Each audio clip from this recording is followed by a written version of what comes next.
Hey, I'm Hollis, and welcome to the Friendly Fangirl podcast, where I nerd out on the films, shows, and video games that I encounter every week. Be sure to follow this podcast, and please follow my Twitter and blog at Hollis Films to follow my journey experiencing the entertainment industry's greatest stories.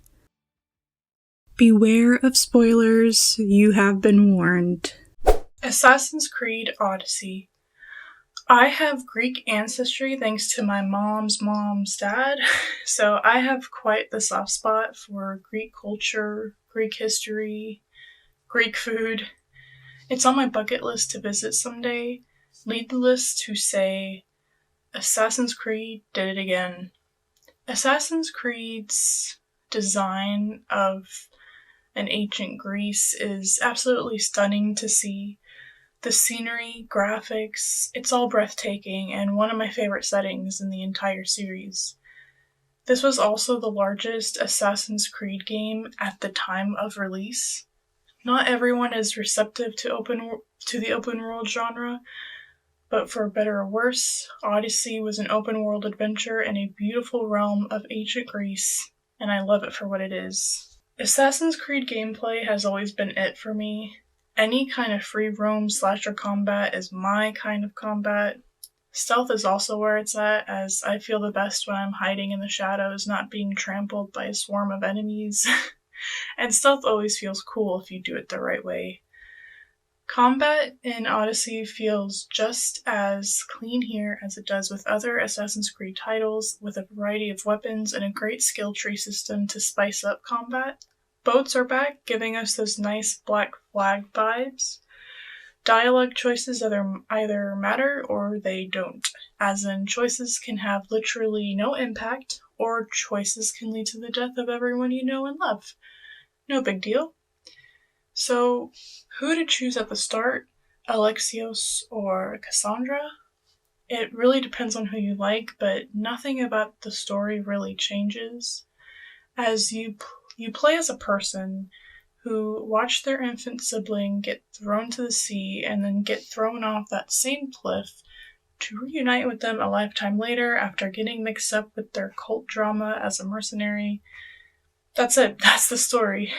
Like I said, I don't have a preference, and besides, story never really matters to me, like ever in this franchise.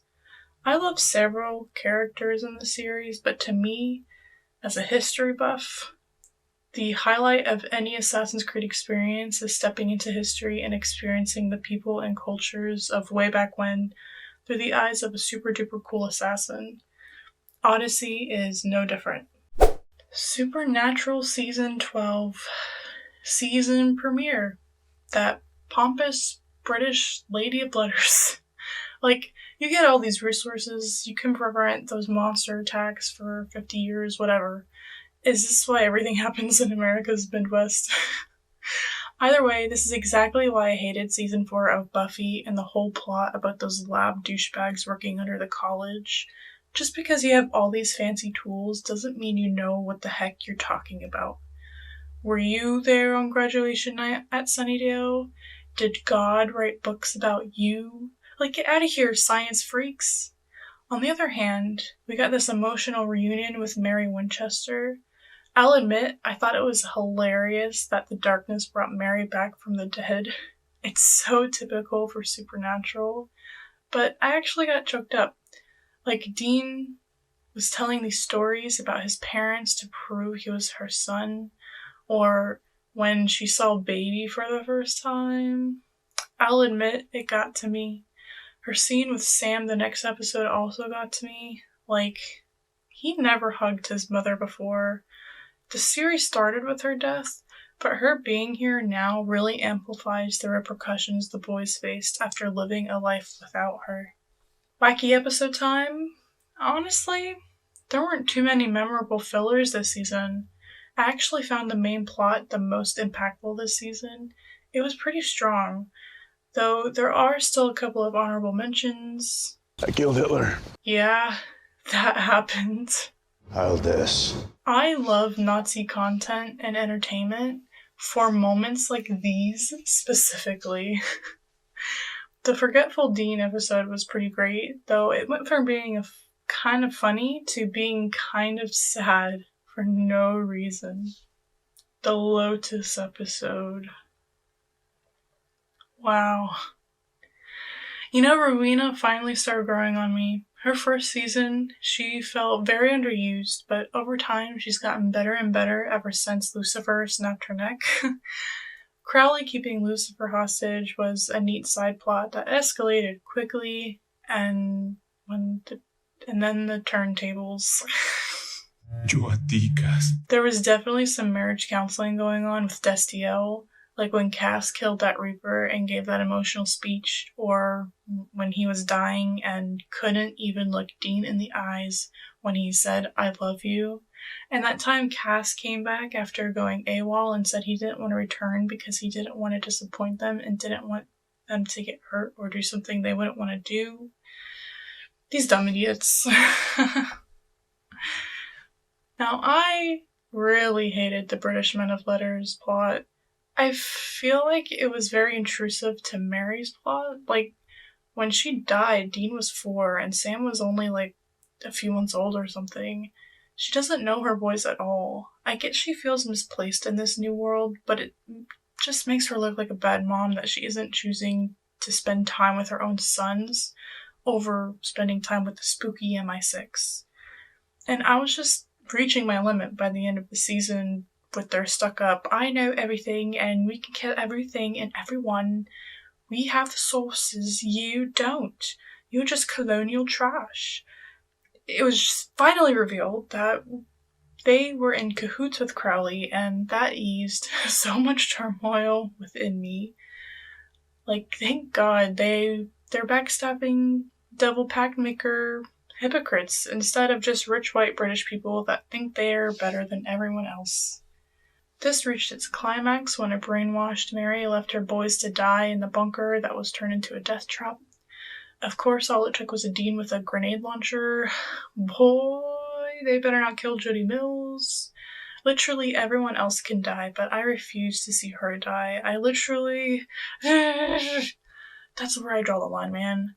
And while Sam was leading a hunter raid against the pompous fools, Dean was doing the piggyback in Mary's mind, had a very emotional scene, and that got me sobbing.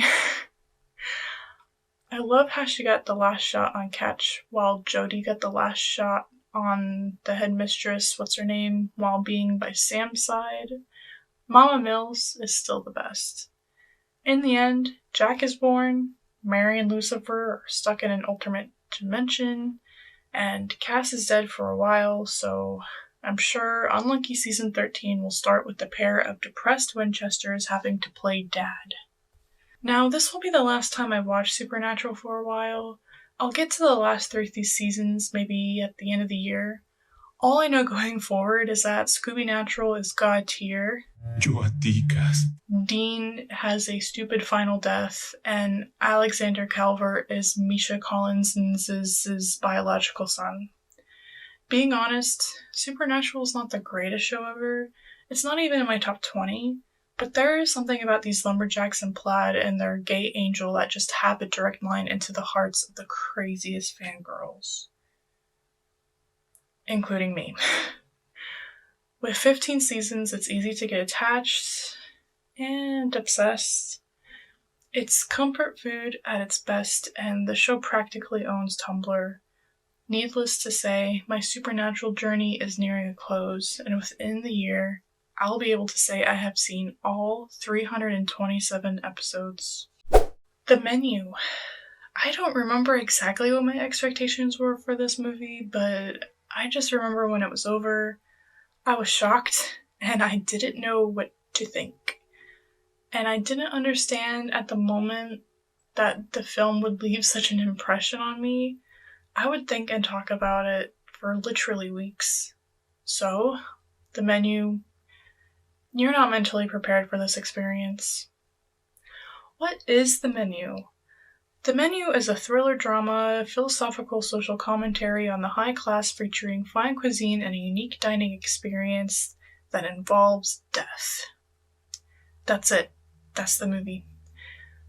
Through the several meal courses, we venture into the slimy personal lives of everyone present as their greedy sins are exposed creatively by a chef. The cast is real solid. Just to name a few: Anya Taylor-Joy, Nicholas Hoult, John Leguizamo, Amy Carrero. Crit Roll fans, we see you, girl. But of course, it's none other than Ralph Fiennes that absolutely carries this entire movie. I'm a fan of good old Ralph. One of my favorite movies of his is actually Hotel Budapest, which is far from his Voldemort portrayal as you can get. I say that because his performance of Chef is actually the closest thing to Voldemort I've seen from Ralph since he actually played Voldemort. But he skipped out on the awkward noises and just brought over the creepiness aspect and just made me uncomfortable the entire movie. And it was great. Actually, that's what it's like watching this movie. I felt unnerved the entire time, and I wasn't even there. Don't get me started on when Chef said Taco Tuesday like that. I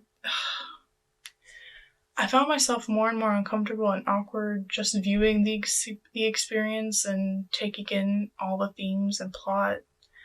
I'll tell you, watching this movie will never be the same after the first time. Your first menu experience is going to be a unique one. In the end, Margot finds an understanding with the chef, asks for a classic greasy American cheeseburger, and escapes the slaughter of the island. The credits roll and you ask yourself, what the F just happened, and why will I never look at s'mores the same way again? Alright guys, you're not ready to hear this, but Johnny Depp turns 60 years old next week. Like, is he considered an elder now? Elder or not, he is still a legend, and he deserves to be the star of the week more than anybody. So buckle up, this could be a long one. This man's life and career is massive, so sorry if I leave out anything. Johnny Depp was born June 9th, 1963, in Kentucky, later moving to Florida as a kid where he would eventually drop out of high school to become a rock star. Now, here's a wild story. After Johnny Depp's band, The Kids, moved to LA to sign a record deal, the band actually ended up breaking up, which is around the time Depp was introduced to Nicolas Cage through a mutual friend.